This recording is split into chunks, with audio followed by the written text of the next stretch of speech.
Hey everyone, welcome back to another 3D Total interview. Today we have Ognjen Sporin. Ognjen is a concept artist and illustrator working in the entertainment industry. He's worked with clients like Netflix, Animation, Wizards of the Coast, Marvel Studios, Enver Studios, and many more. Today we're going to be discussing with him on some of his features in 3D Total's books. So thank you so much for having this interview with us today. Of course, thank you for having me. Of course. I'm a huge fan of your work. I love all your fantasy illustrations. I always like I follow you on ArtStation and I enjoy your work so much. So I'm really excited to have this interview with you today. Before we begin, would you like to introduce yourself? Just tell us a bit about your artistic journey, how you started off and how you became the artist that you are today.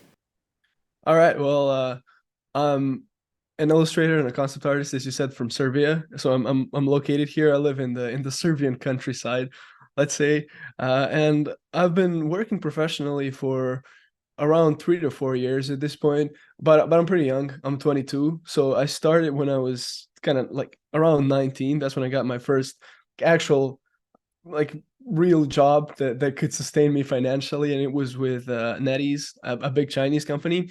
And so at that point, I pretty much just dropped out of college, and I was studying illustration in college as well. So it wasn't anything unrelated. I just found that Serbian public schooling and public schooling in general is just kind of not high quality, and it was a bit of a waste of my time.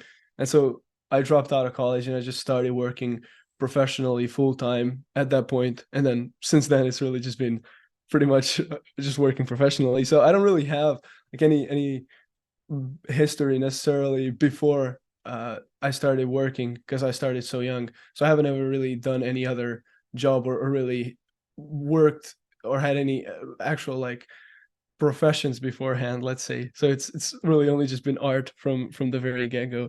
And I guess I'm just kind of fortunate that I started taking it seriously pretty young. So right around when I was like 15, starting high school is when I actually realized that I wanted to do it professionally, which is sort of more of a coincidence than anything, because I wasn't really actually aware of how the industry functioned. But at that point, I just started studying really hard, and then it just paid off pretty much.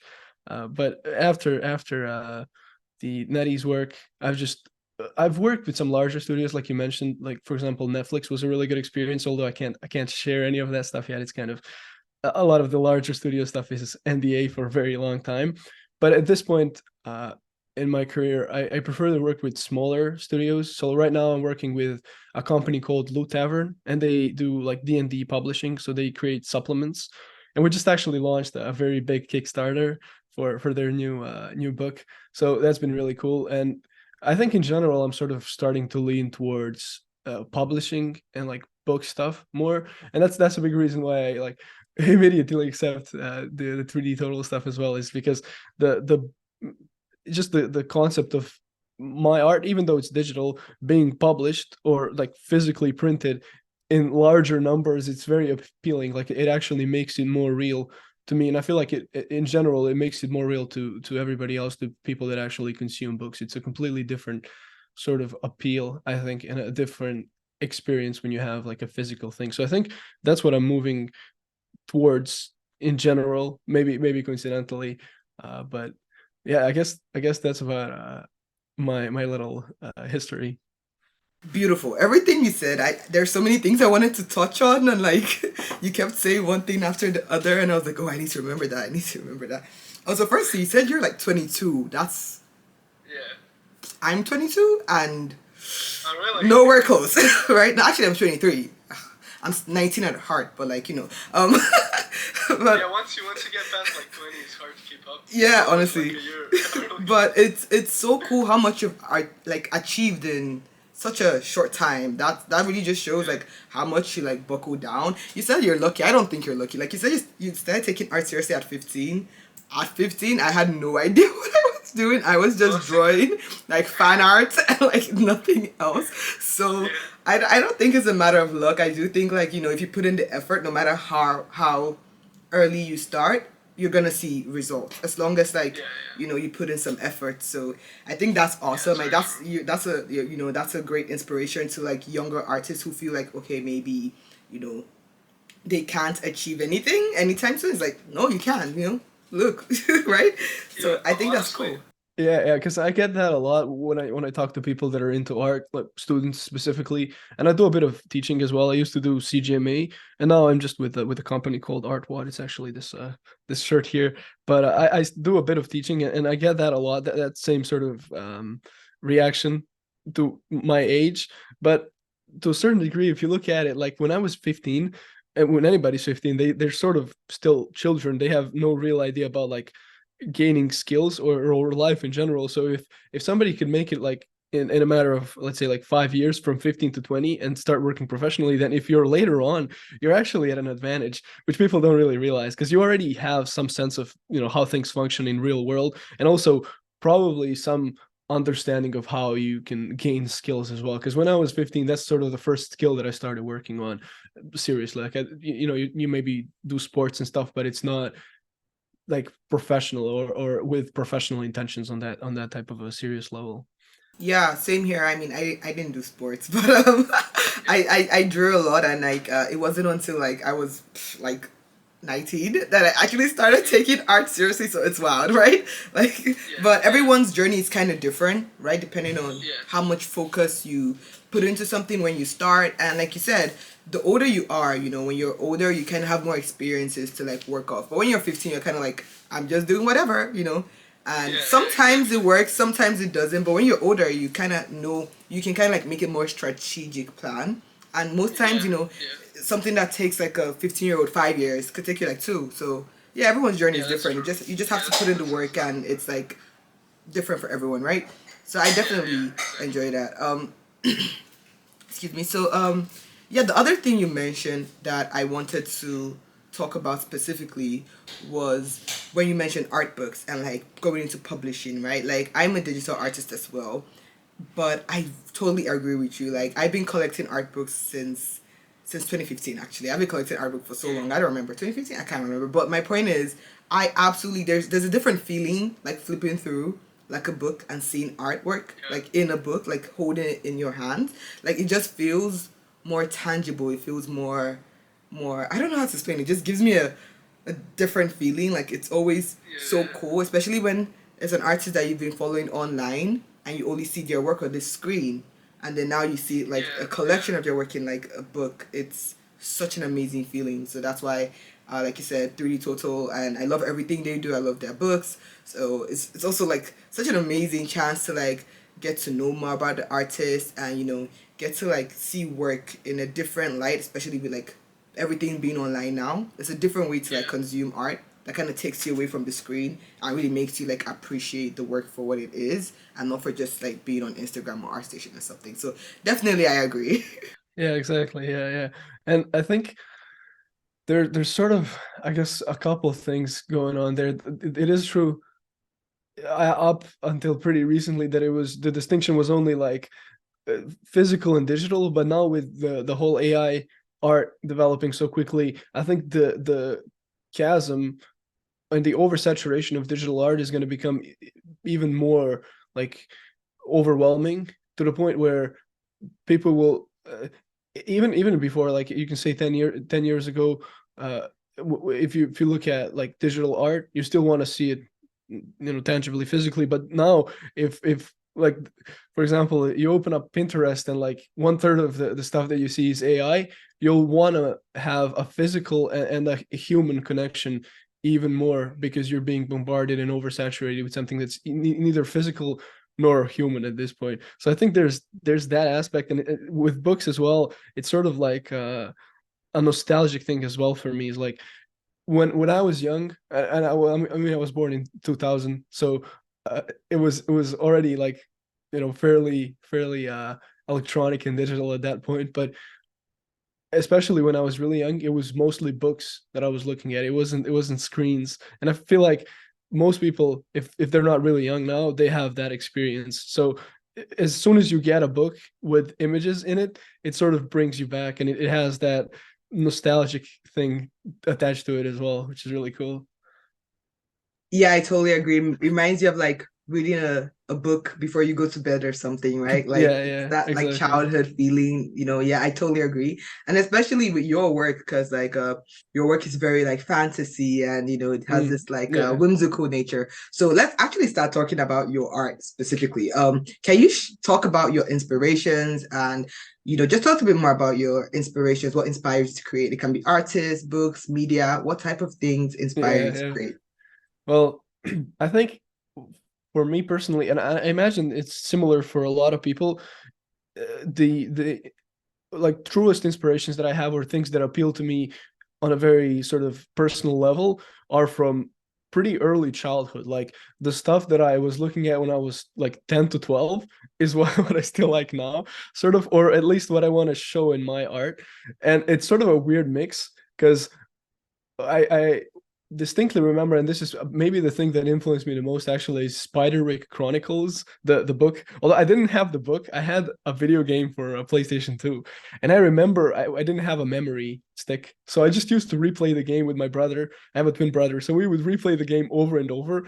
And in general, I really like mystery now still, but with the books as well as in the game, like the initial part is very like whimsical and mysterious, and then later on it becomes more kind of hard fantasy, you can say. But that initial part is what really stuck with me. And so in a lot of images that I create, like I want to create fantasy, but it's almost like before you really truly understand what's exactly going on, what the fantastical elements actually are. Like I feel like mystery in that sort of fairy tale-esque aspect appeals to me more than actual fantasy. And then another thing that really influenced me, which is completely unrelated, is World of Warcraft and Warcraft in general. And that's what I used to play a lot when I was like 12 and 13. And it's very different, but the I think the visual style of it is what stuck with me the most, like this sort of chunky kind of comic booky almost style. And I still have like a very soft spot for that IP. So like I've done some work actually with Blizzard for World of Warcraft for a book actually coincidentally, and I'm actually right now talking with them to work on World of Warcraft again. So as soon as they or as long as they come to me and ask me to work on World of Warcraft, I'll probably just say yes. But those are sort of the two biggest things I think for me personally that sort of formed my interests, and I think you can probably still see them in my own work. But when it comes to the sort of the stuff that I enjoy now or that I enjoy recently, I when I was like 16, 17, I really got into Frazetta, and I really got into looking at like comic book artists and like those type of or that type of draftsmanship. And I think you can see that as well in my drawings in particular, like maybe Frazetta to a lesser degree, but for example, like Greg Capullo is a comic artist that I really like, and like Simon Beasley as well, which is kind of like Frazetta on steroids. So I took a lot from that, and I think I'm in general more drawn towards actual like line drawing than necessarily painting, or although I do a lot of painting as well. And then currently, like at the very moment, I honestly don't really look at a lot of art because it's sort of like I don't um it's sort of like an oversaturation at this point for me. I draw the whole day through, and then I don't really have like a desire to look at too much art. But I've been looking at Pyotr Yablonsky lately, like the Diablo stuff that has been publishing recently, and that's just extremely mind-blowing. So that's sort of probably like my most recent, most current, I guess you could say, inspiration. Although I'm not really looking to apply literally like his style, his like graphic approach, but that's what I really like right now. Yeah, definitely. Everything you mentioned, I can kind of see the inspirations being transferred over to your current art. I can see the like, sometimes you do like some characters that have like this like graphic style, and sometimes you do like really painterly stuff. And I really like your, like you said, you mentioned you don't paint as often, but like I really see a lot of your painting like have a lot of like painterly aspects to them, so yeah, which I really like. I like the. It also kind of feels like this kind of like blend between like I can really see the Blizzard influences. It kind of has this blend between like traditional media like but trans made it digital, if that makes sense, right? Like that kind of look and that kind of vibes, right? Which I personally really like. Um, So yeah, definitely everything you mentioned, like I can totally see all those in your work and how you kind of gathered everything and kind of made it you, like turned it into your like form of expression. So totally. Yeah, and that's a big thing, I think, in terms of style, and that's what I see a lot of people focusing on, is like, how do I develop my style? And I feel like for myself, and it might be just a personal experience, but it was very natural. I didn't really necessarily force it, and the only thing that actually happened in my experience, and actually with what I see a lot with other people, is that they'll sort of force themselves away from a style that they're naturally inclined towards because they have certain expectations, whether that they're based on like a what they imagine would garner a larger following, or based on industry expectations. But I'll see a lot of people have certain tendencies that they naturally gravitate towards and then try to get away from them because they just sort of uh, put an expectation upon themselves, when in reality I feel like the best thing you can do to just make good art, apart from of course learning and exercising and studying the fundamentals, is just let yourself like whatever you like. And if it's completely unrelated to the other stuff that you like, then maybe all the better, because the final result, what you end up making is an amalgamation of all of those things that you like, and it's larger than just the sum of the parts. And so if there's very kind of eclectic influences, you'll probably end up with something more interesting at the very end. So I feel like some of that is true for myself, although I could like let some of the other like random stuff that I like kind of seep through into my art as well. So it's, I guess it's something to work on, kind of paradoxically. I think in terms of style, at least, is just like let yourself enjoy the stuff that you like, and let it just seep through instead of like forcing yourself into anything. Yeah, I agree. I think a lot of artists, even now with like you mentioned the oversaturation of like media online, kind of get distracted every time, and we kind of always like get we kind of pinpoint like, oh my god, I need to find a style, I need to be unique, but I also want to do this because I know this is gonna work, and it's like we have to find a balance of like, no, just focus on what you want to do, like like bring back your inner child that just drew for fun, right? Because that's like that's when you create what's truly you. And yeah, I totally agree. So now we're gonna talk about like your the art books, right? Let's talk about Three Totals art books, and you've actually been featured in. Um, correct me if I'm wrong. Three. Yeah, yeah. So yeah, I would like to focus specifically on your contribution in Inspired by Nature, and as well as the other two as well. So just tell us a bit about your contributions.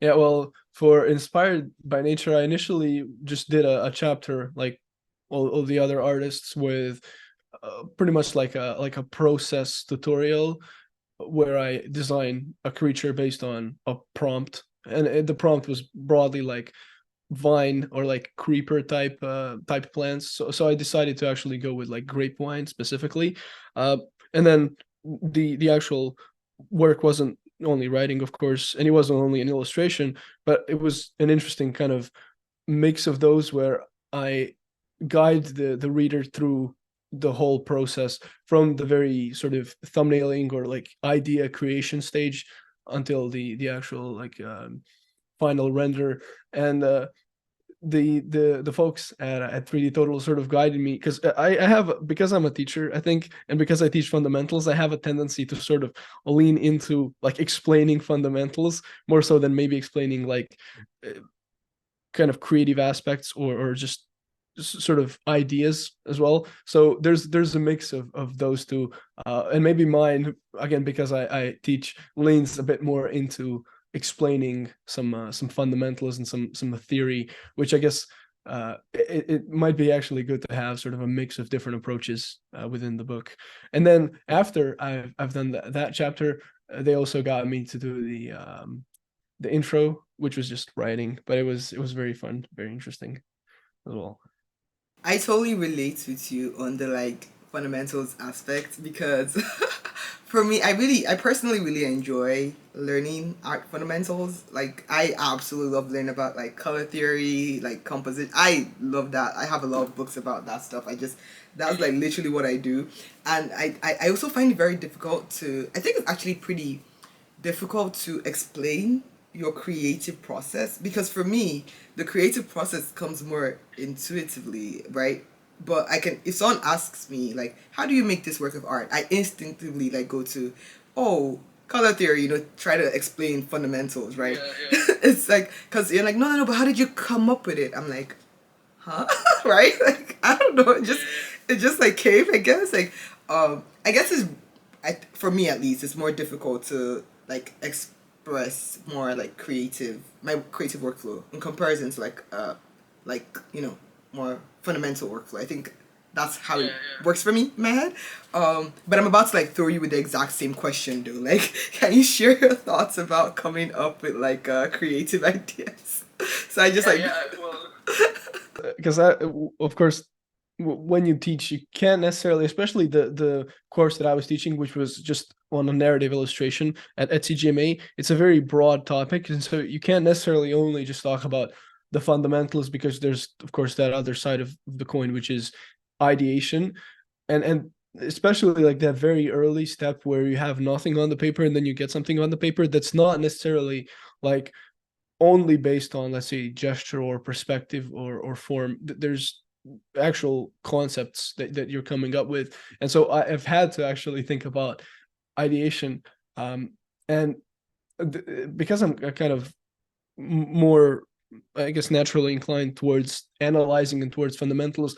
I figure that for myself, as I look at my own process, I don't really come up with ideas necessarily outside of the paper itself, and every sort of step that I have in the ideation process is actually pretty like concrete and practical. So I'll always start with gathering reference, and before I start gathering reference, I'll usually have some type of a vague idea, but throughout the whole ideation uh, timeline, let's say, I'm intentionally trying to not have myself be pressured and to not expect a good idea out of myself. So I intentionally make it a process. Like I have an idea when I begin, which but I know and I expect that it's usually going to be like mediocre and generic, and that's just a starting point. And then I have steps in place, initially gathering reference and then thumbnailing, which are meant to expand on the idea practically. So I'm not just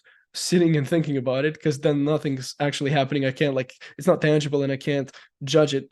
But I'm actually either gathering images or researching, which will give me better ideas. And generally, those ideas would just happen to be a mixture of different ideas that I either find or see on images. And then when I actually start putting those to paper, I also will usually have initial sketches that are less good. Lately, I've actually just been kind of in the habit of deleting the first sketch. Like, I'll expect to delete it, but still I'm not pressuring myself at all, and I don't expect a final result in the same way that when I painted the final image, I don't expect the final result at the very beginning, but I build up towards it, and I don't judge the idea early on. I only judge it as it develops, when I have something to work with. So it's, for myself personally, almost like outside of myself, the ideation, where it's reference and thumbnailing, which is like putting shapes and putting those referenced ideas on paper, and then when I have them on paper, I can build them. But and I guess that's maybe also particular to myself, because I don't usually imagine things when I draw them. Even when I'm sketching, I don't really pre-visualize stuff. I build it up on the paper itself. So it's sort of all geared towards not putting pressure upon myself, because if you do that at the very beginning especially, then you'll just have sort of you'll be less prone to actually start working on something. You'll have like a negative association, and that's the last thing that you want with art, is you want it to be as little pressure as possible, so that you can do it as much as possible, and that's how you'll get better at it. I definitely agree, and it's really cool to like get a bit more about like your how you think, or like how you don't really overthink, I guess, because everyone's process is pretty different, right? Like some people might like sit down and envision the entire thing they want, like from start to finish, like it has to be like this, and everyone's process is totally different. So it's really cool like seeing a different perspective of how you like every artist creates, and that's why I really love like these type of books with 3D Total that like gets a bunch of artists and like they have to talk about their creative process, because like each artist works differently, and it's always so, you know, Yeah. good, and like it's so what's the word, informative, seeing how every artist works and how it changes from one person to another, and you know everyone is different and everyone's workflow is different. So I think that's one of my favorite parts of like reading these books. I wanted to ask you though, what is your personal favorite, what was your personal favorite part of working in the book? Like what did you enjoy doing the most? Like what was your favorite part of the process? Hmm.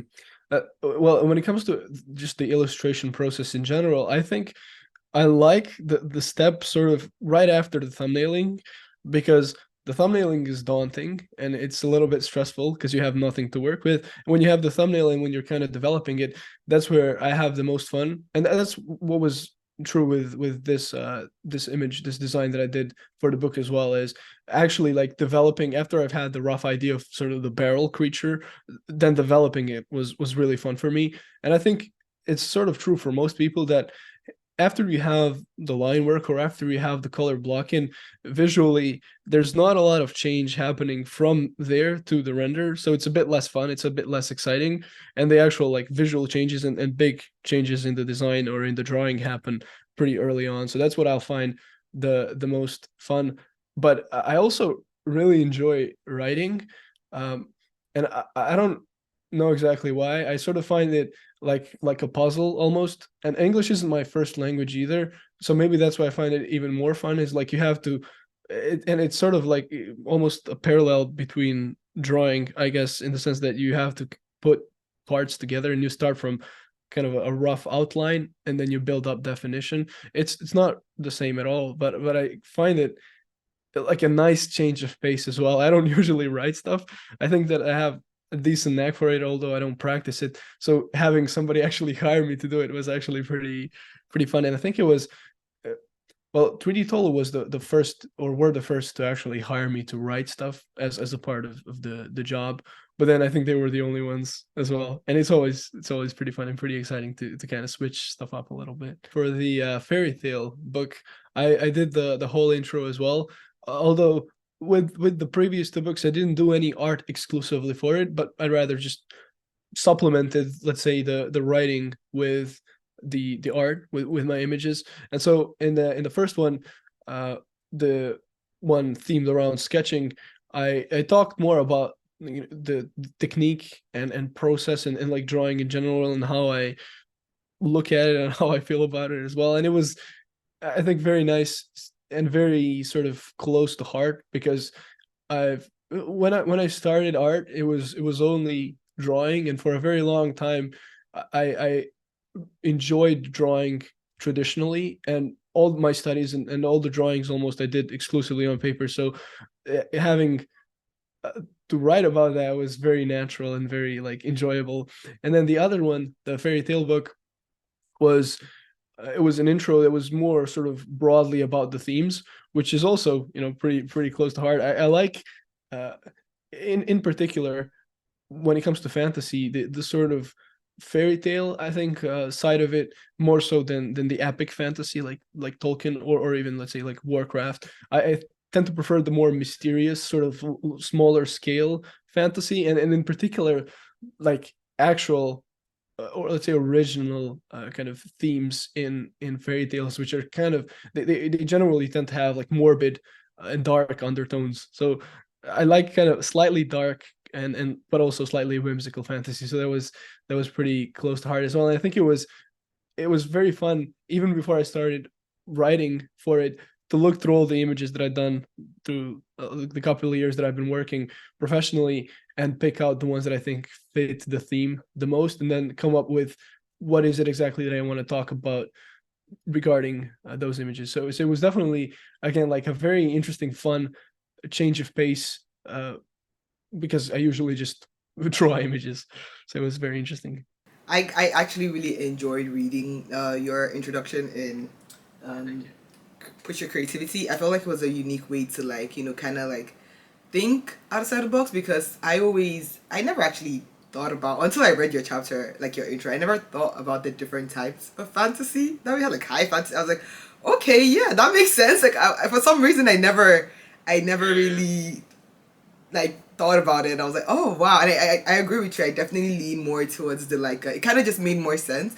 I lean more towards like the whimsical, like fairy tale type fantasy in comparison to like maybe let's say dark fantasy or like, and not that I don't enjoy that stuff. It's like that's just what I naturally. It has this childlike, but also like it's a soft spot where you can kind of make it very like whimsical and lighthearted, but when you put it like a twist, like a dark undertone, it kind of gives it. It kind of has this feeling where it's like Alice in Wonderland or something, where it's like this.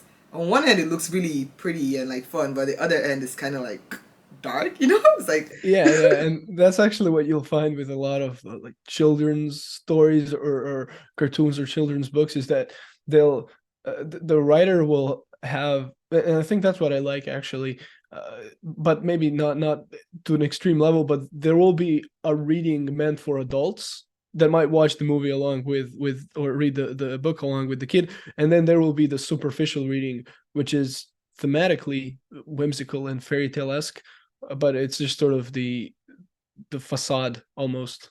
yeah, I definitely agree, and I totally I think I that's like something I really enjoy about it as well. Yeah. But yeah, so before we wrap up the interview, I just want to ask, do you have any general advice for aspiring artists, beginner artists, or anyone who is like about to like thinking about starting their career, they want to get jobs, freelance, or like what general advice do you have? I'm listening really because I want to know how you maybe like any advice for how you particularly kicked off your career or like something. Yeah.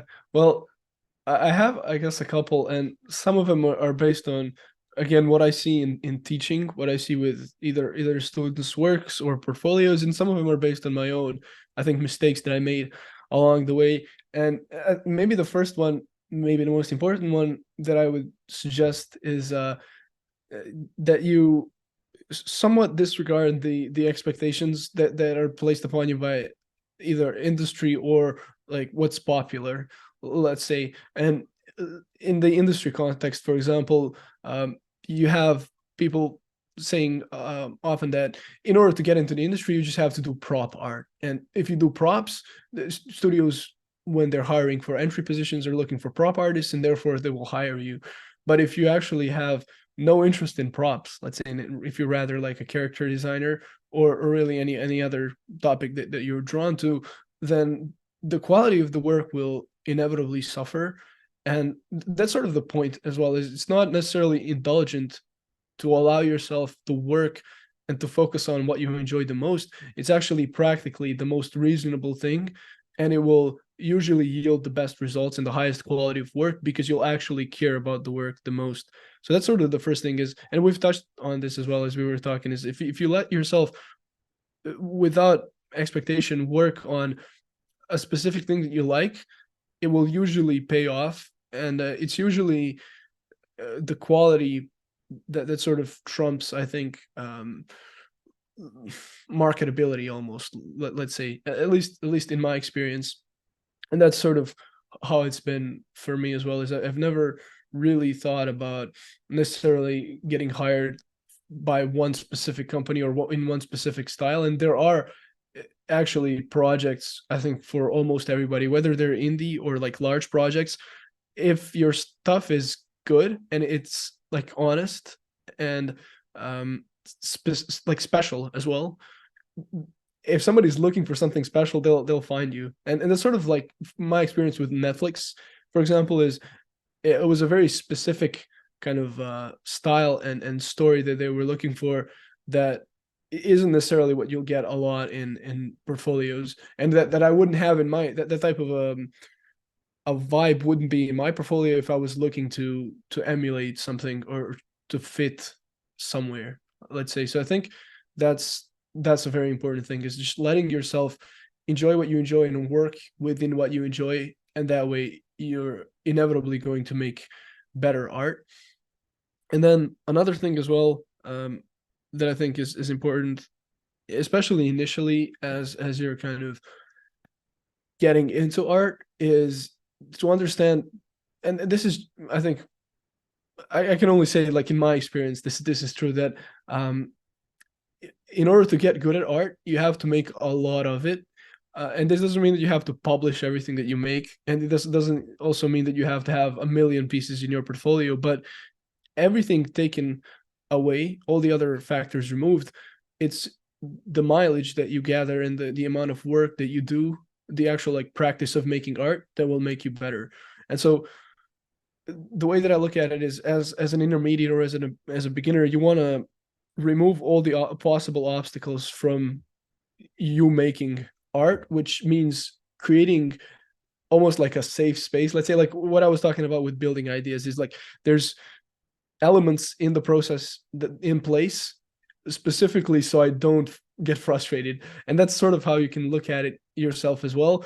In order to build momentum. So kind of start slow, I think, and try to um, develop or find a process that fits you, that's very digestible, that's very approachable, and then essentially make art a habit so that you can gain a lot of mileage and a lot of experience.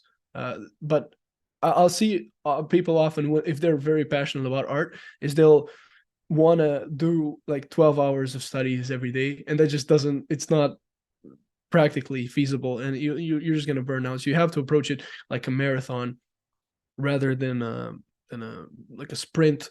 And finally, and this is a mistake that I made, if you're very like systematically minded or analytical like myself, um or if you're just very interested in fundamentals, I think you should look to start creating your own art as soon as possible. And my mistake was that for a very long time I was just studying fundamentals without building a portfolio or applying those fundamentals to something that I enjoy. It just so happened, luckily, that I enjoyed the fundamentals themselves, like the systematizing aspect of them was very fun for me.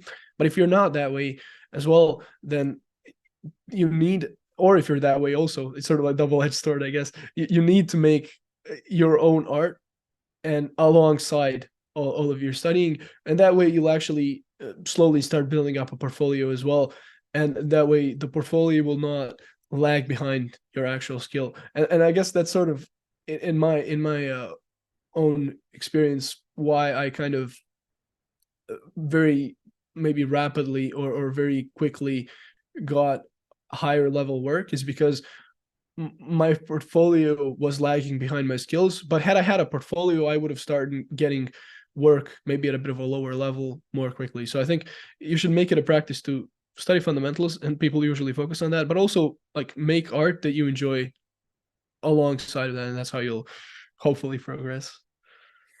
Yep, definitely. Everything you said, every point, I was like, yep, yep, yep. You said it all. Thank you so much.